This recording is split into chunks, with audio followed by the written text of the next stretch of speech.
Muy buenos días, queridos amigos. Hoy es el capítulo 45, Presagios de la Cruz.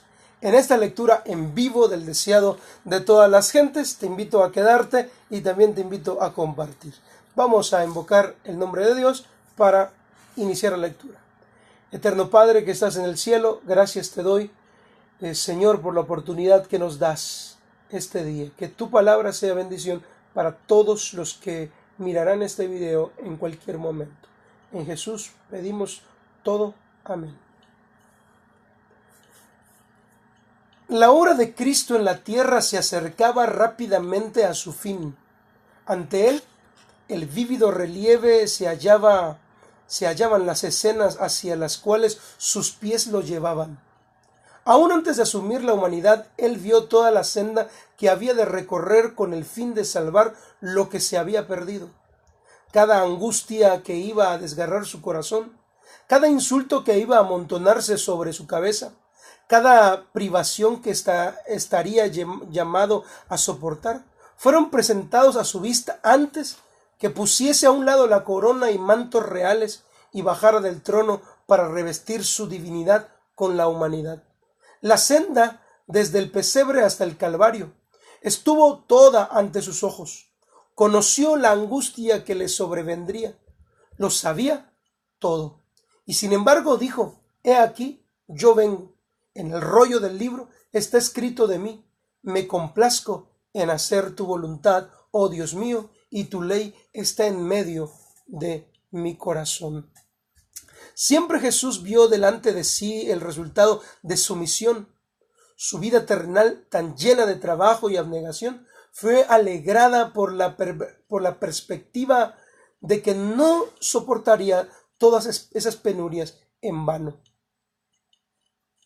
Al dar su vida por la vida de los hombres, recobraría para el mundo su lealtad a Dios. Aunque primero debía recibir el bautismo de sangre, aunque los pecados del mundo iban a abrumar al alma inocente, aunque la sombra de una desgracia indecible pesaba sobre él, a pesar de todo, por el gozo que le fue propuesto, eligió soportar la cruz y menospreció el oprobio. Las escenas que le esperaban todavía estaban ocultas para los elegidos compañeros de su ministerio, pero se acercaba el tiempo en que debían contemplar su agonía. Debían verlo, a quien amaban y a quien confiaban, entregado a sus enemigos y colgado de la cruz del Calvario. Pronto tendrían que dejar de afrontar el mundo sin el consuelo de su presencia visible. Jesús sabía cómo les perseguirían el odio acérrimo y la incredulidad, y deseaba preparar a sus discípulos para las pruebas que vendrían. Jesús y sus discípulos habían llegado a uno de los pueblos de los alrededores de Cesarea de Filipos. Estaba fuera de los límites de Galilea, en una región donde prevalecía la idolatría. Allí se encontraban los discípulos apartados de la influencia predominante del judaísmo y relacionados más íntimamente con el culto pagano. En derredor de sí veían representadas las formas de la superstición que existía en todas partes del mundo. Jesús deseaba que la contemplación de esas cosas indujesen a sentir a sus discípulos la responsabilidad hacia los paganos. Durante su estada en dicha región, trató de sustraer a la tarea de enseñar a la gente con el fin de dedicarse más plenamente a sus discípulos. Iba a hablarles Jesús de los sufrimientos que les esperarían, pero primero se apartó y solo oró a Dios para que sus corazones fuesen preparados para recibir estas palabras que él traía para ellos. Al reunírseles, no les comunicó enseguida lo que deseaba compartirles. Antes de hacerlo, les dio una oportunidad de confesar su fe en él para que pudiesen ser fortalecidos para la prueba venidera. Les preguntó Jesús a sus discípulos: ¿quién dicen los hombres que es el Hijo del Hombre? Con tristeza, los discípulos se vieron obligados a confesar que Israel no había sabido reconocer a su Mesías. En verdad, al ver sus milagros, algunos lo habían declarado hijo de David. Las multitudes que sido alimentadas en Betsaida habían deseado proclamarle rey de Israel.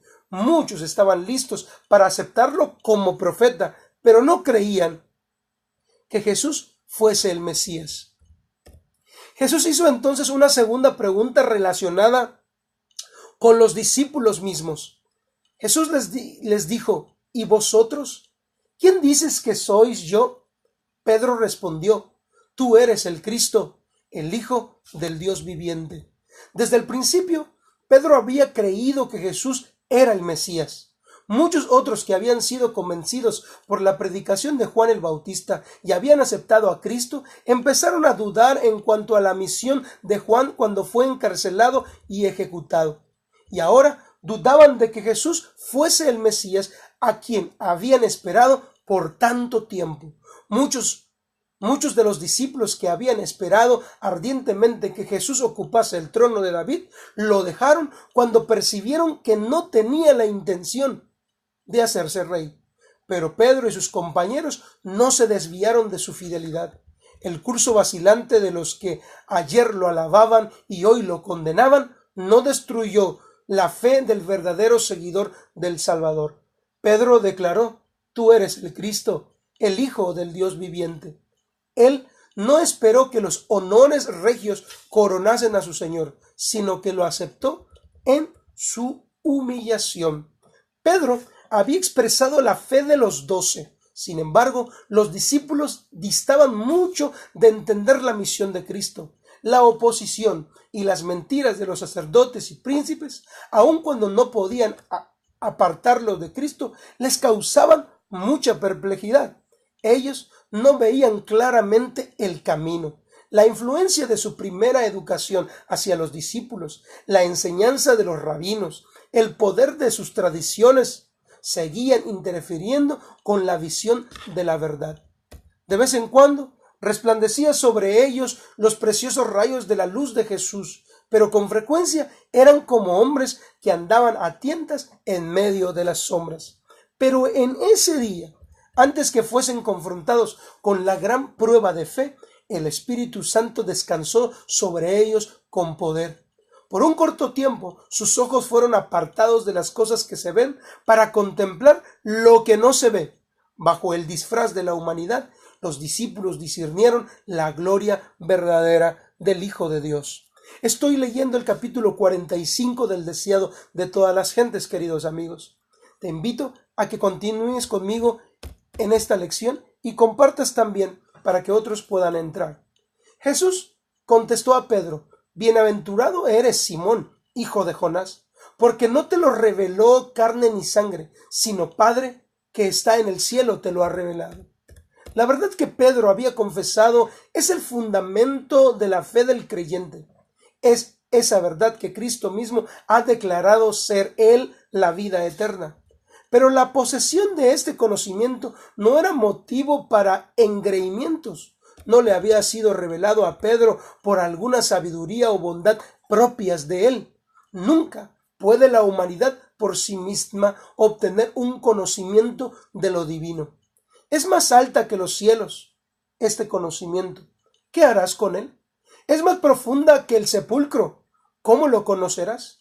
Únicamente el espíritu de adopción puede revelarnos las cosas profundas de Dios, lo que ojo no vio, ni oído oyó, y que jamás entraron en pensamiento humano. Solo el Espíritu Santo lo podrá revelar al creyente.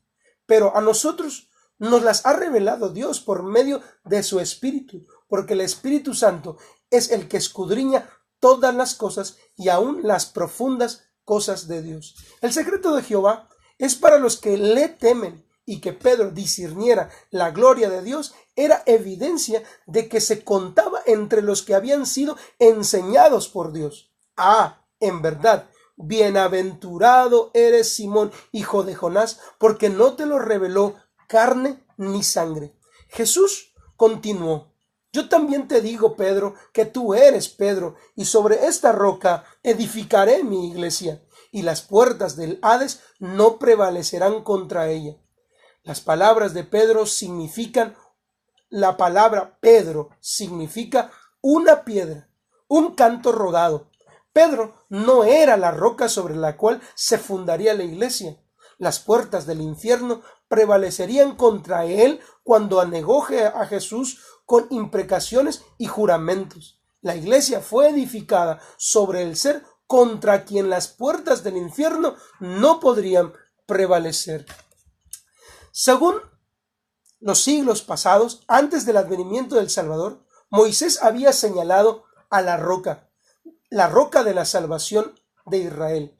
El salmista había cantado acerca de la roca fuerte. Isaías había escrito: por tanto Jehová el Señor dice así: he aquí, yo he puesto en Sión por fundamento una piedra aprobada, angular y preciosa, de cimiento estable. Pedro mismo escribió por inspiración aplicada a esa profecía de Jesús, diciendo: si habéis gustado y probado lo que es bueno el Señor, allegándoos a él como una piedra viva, rechazada en verdad de los hombres, mas para con Dios escogida y preciosa. Vosotros también, como piedras vivas, sois edificados en un templo espiritual.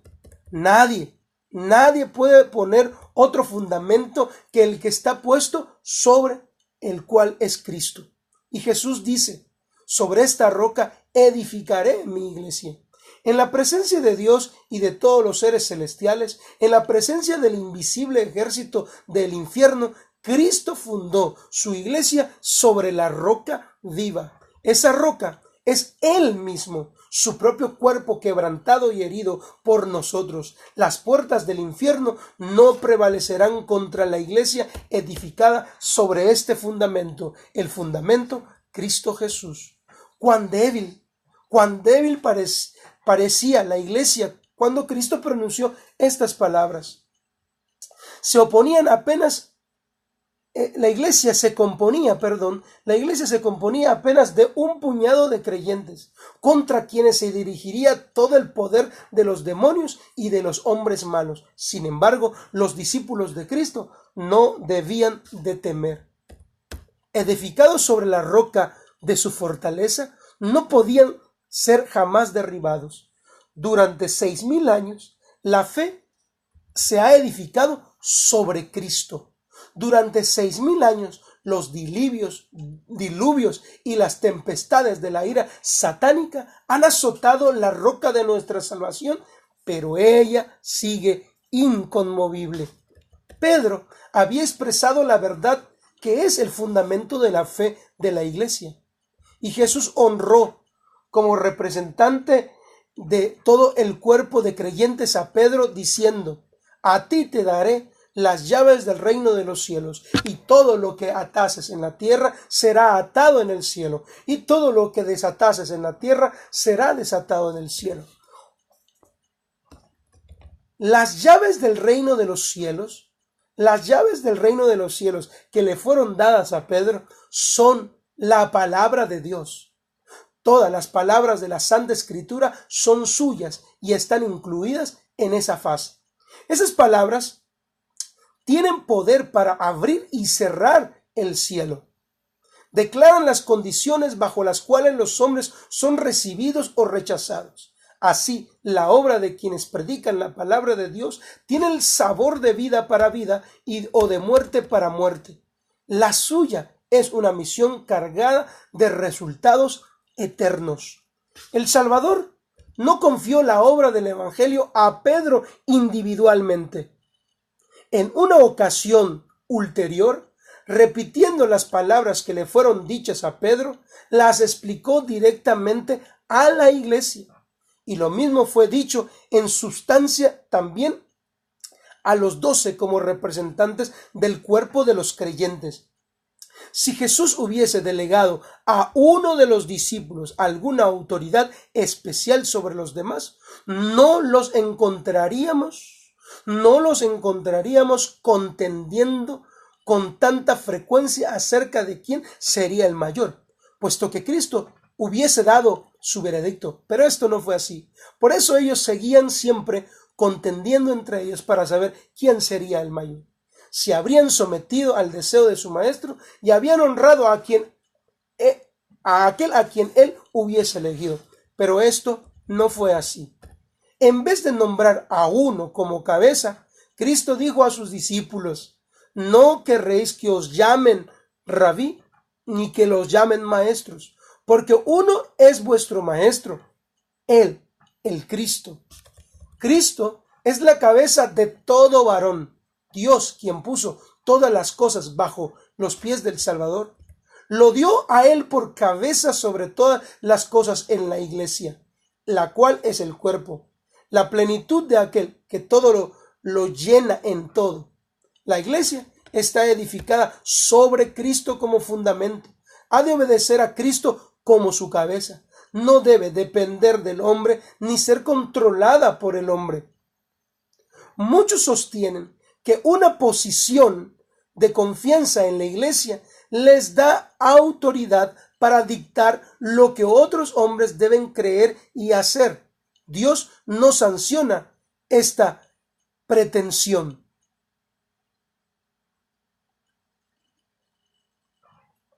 Es correcto, Ebernalito. Por eso hay que estudiar el texto fuera del contexto. Gracias por el comentario. Las llaves del reino que se le entregó, que Jesús le dijo que le dio a Pedro, era su palabra, porque las palabras de Dios son las que nos abren el cielo si las aceptamos, y si no las aceptamos, esas mismas palabras no aceptadas no las cierran. Voy a leer este párrafo que estaba comentando.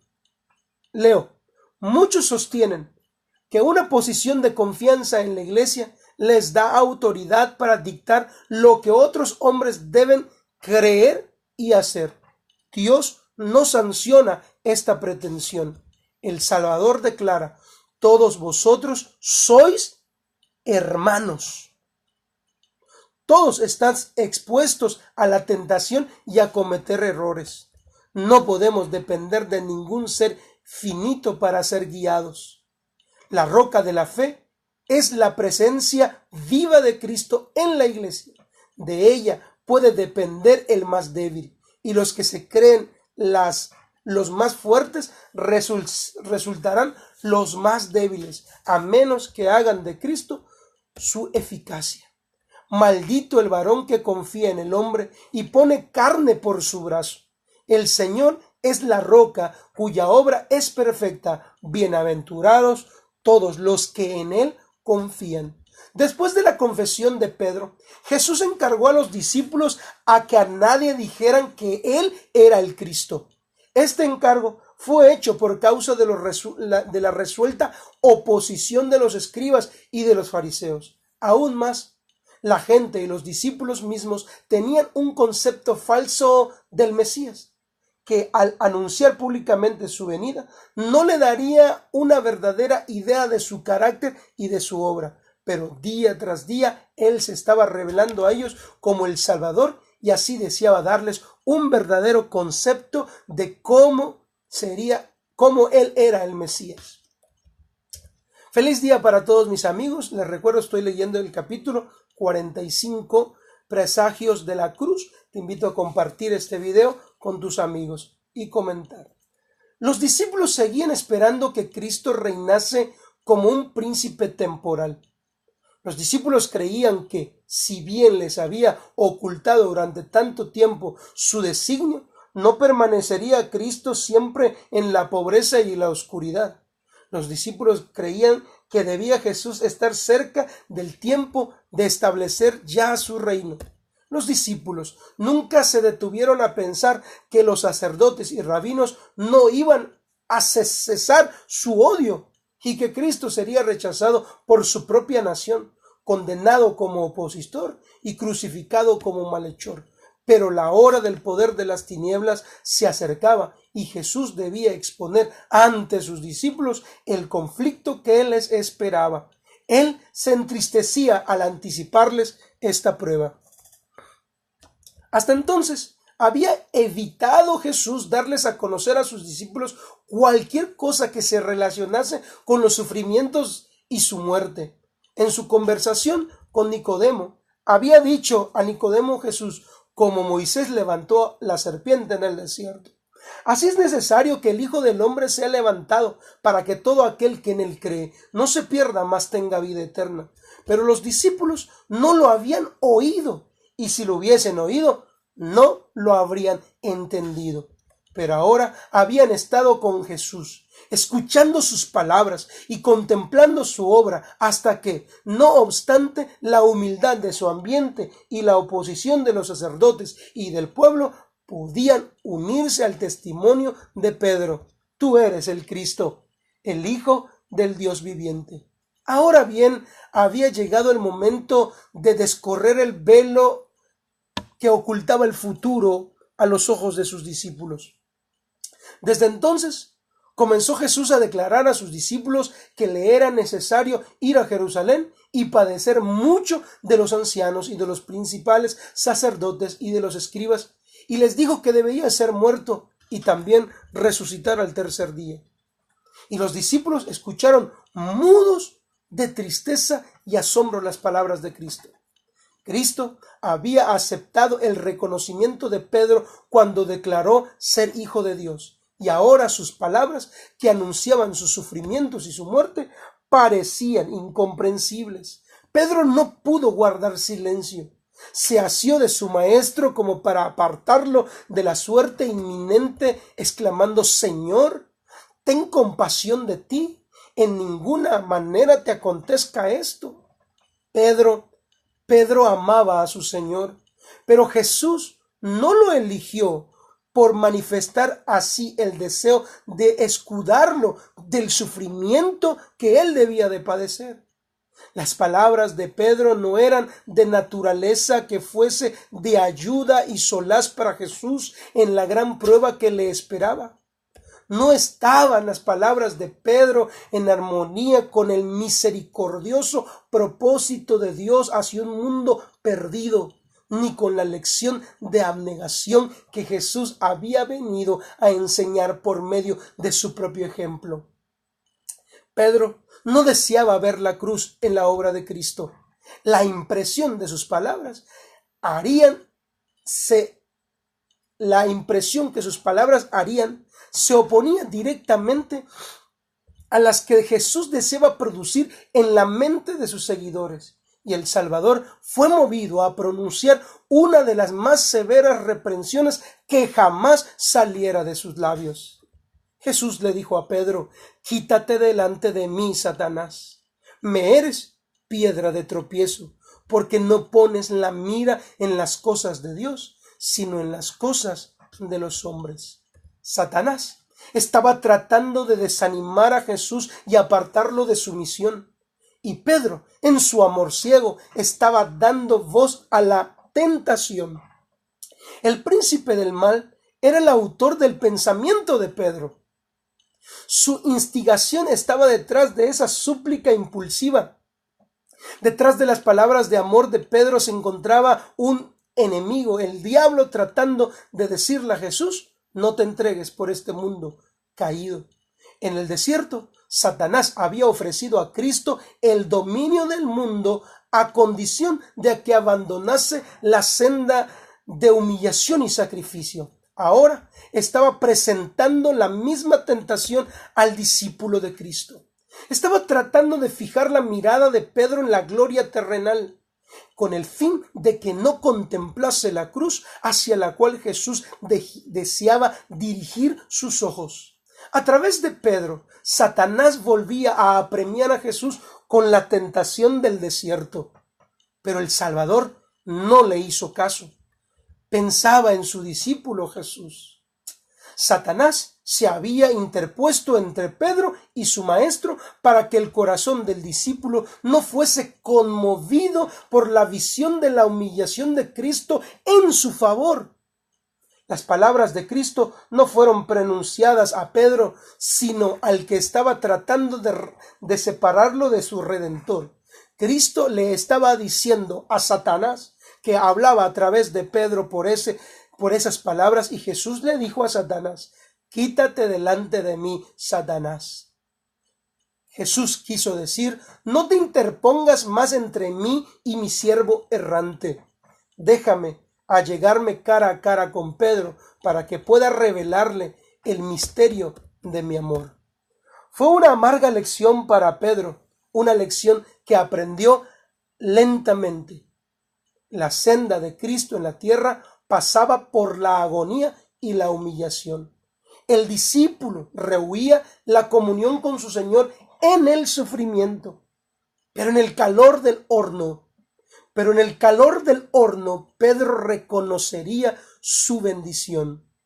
Mucho tiempo más tarde, cuando su cuerpo activo se inclinaba bajo el peso de los años y las labores, Pedro mismo escribió: amados, no os sorprendáis del fuego de la prueba que os ha sobrevenido, como si alguna cosa extraña os aconteciese, sino gozaos por cuanto sois partícipes de los padecimientos de Cristo, para que también en la revelación de su gloria os gocéis con alegría. Entonces Jesús explicó a sus discípulos que su propia vida de abnegación era un ejemplo de lo que debían ser la vida de ellos. Llamando a su derredor, juntamente con sus discípulos, a la gente que había permanecido cerca de él, Jesús dijo: si alguno quiere venir en pos de mí, niéguese a sí mismo, tomando su cruz cada día, sígame. La cruz estaba asociada con el poder de Roma. Era el instrumento de la forma de muerte más cruel y humillante que existiera. Se obligaba a los más bajos criminales a que llevasen la cruz hasta el lugar de su propia ejecución.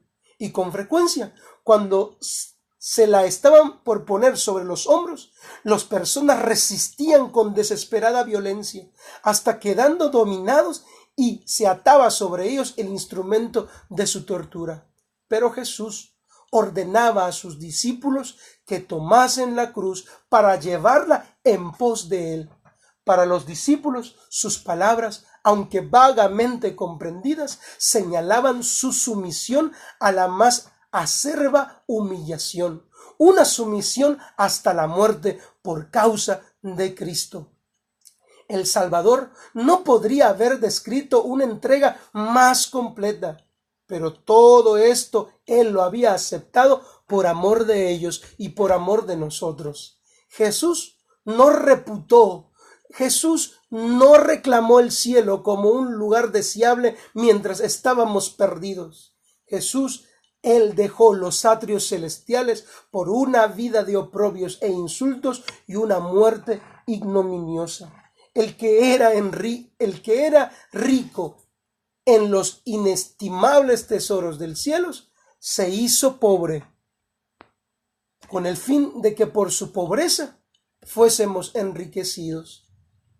Hemos de seguir la senda que Él pisó, la senda de la humillación y del sufrimiento, la senda de la abnegación.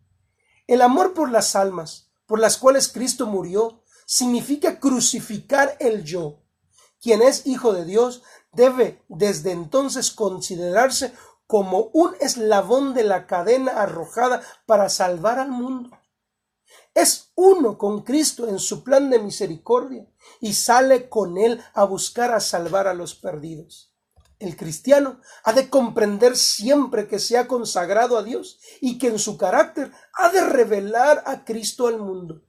La abnegación, la simpatía y el amor manifestados en la vida de Cristo deben reaparecer en la vida de aquel que trabaja para Dios.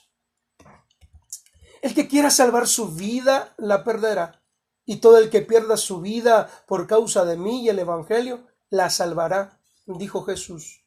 El egoísmo es muerte. Ningún órgano del cuerpo podría vivir si limitase su servicio a sí mismo.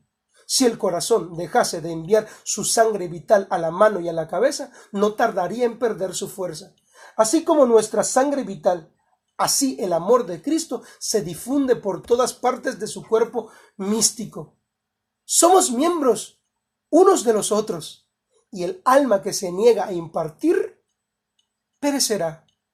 Y dijo Jesús: ¿qué aprovechará el hombre si ganase el mundo y perdiere su alma?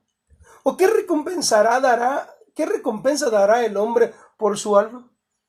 Más allá de la pobreza y la humillación del presente, Él señaló a sus discípulos su venida gloriosa, no con el esplendor del trono terrenal, sino con la gloria de Dios y las huestes celestiales. Entonces Jesús les dijo: pagará a cada uno conforme a sus obras. Luego, para alentarlos, le dio la promesa: queridos, de cierto os digo, que hay algunos de los que están aquí que no gustarán la muerte hasta que hayan visto al Hijo del Hombre viniendo en su reino. Pero los discípulos no comprendieron sus palabras. La gloria parecía lejana para ellos. Sus ojos estaban fijos en la visión más cercana, la vida terrenal, la vida de pobreza y humillación y sufrimiento. ¿Debían abandonar sus brillantes expectativas del reino del Mesías? ¿No habían de ver a su Señor exaltado jamás en el trono de David? ¿Podría ser que Cristo viviese como humilde vagabundo sin hogar y fuera despreciado y rechazado y ejecutado? La tristeza oprimía en sus corazones por cuanto amaban a su Maestro. La duda también los acosaba porque les parecía incomprensible que el Hijo de Dios fuese sometido a tan cruel humillación. Los discípulos se preguntaban por qué habría de ir Jesús voluntariamente a Jerusalén para recibir el trato que les había dicho que iba a recibir. ¿Por qué? ¿Cómo podía resignarse a una suerte tal y dejarlos en mayores tinieblas que aquellas en las cuales se encontraban antes que Él se les revelase? Los discípulos razonaban. En la región de Cesarea de Filipo, Cristo estaba fuera del alcance de Herodes y de Caifás. No tenía nada que temer del odio de los judíos ni del poder de los romanos en esa región. ¿Por qué no trabajar allí, lejos de los fariseos?, pensaban ellos. ¿Por qué necesitaba entregarse a la muerte si había de morir? ¿Cómo podría establecer su reino tan firmemente que las puertas del infierno no prevaleciesen contra él? Para los discípulos esto era un verdadero misterio. Ahora estaban viajando por la ribera del mar de Galilea hacia la ciudad donde todas estas cosas y todas sus esperanzas quedarían destrozadas. Los discípulos no se atrevían a reprender a Jesús, pero conservaban entre sí en un tono bajo, pesaroso, acerca de lo que sería su futuro. Aún en medio de sus dudas, se aferraban al pensamiento de que alguna circunstancia imprevista podría impedir la suerte que parecía aguardar a su Señor. Así se entristecieron y dudaron, y así esperaron y temieron durante 6 largos y lóbregos días. Hemos terminado esta mañana. Deseo de corazón que puedas compartir este video, que puedas enviarlo por Messenger, que puedas compartirlo, porque esta vislumbre de la cruz de Cristo nos enseña, queridos amigos, que todos nosotros hemos de sufrir por causa de Cristo. Si en alguna situación de tu vida te has sentido abandonado, te has sentido juzgado, te has sentido presionado, te has sentido humillado por causa de Cristo, te invito a que pongas tu mira en la cruz y te goces en ser partícipe del sufrimiento de Cristo el Salvador. No es fácil, porque nosotros como hombres mortales queremos nosotros siempre satisfacer nuestra felicidad, satisfacer nuestra vida terrenal. Pero nuestro llamado no es para esta tierra, sino es una mirada más allá, en cosas que ojo no vio, ni oído yo, ni han subido a pensamiento humano. Dios te bendiga. Te amo, querido amigo, querido hermano. Que el Señor esté contigo. No te rindas. Comparte y que Dios te bendiga. Nos vemos mañana.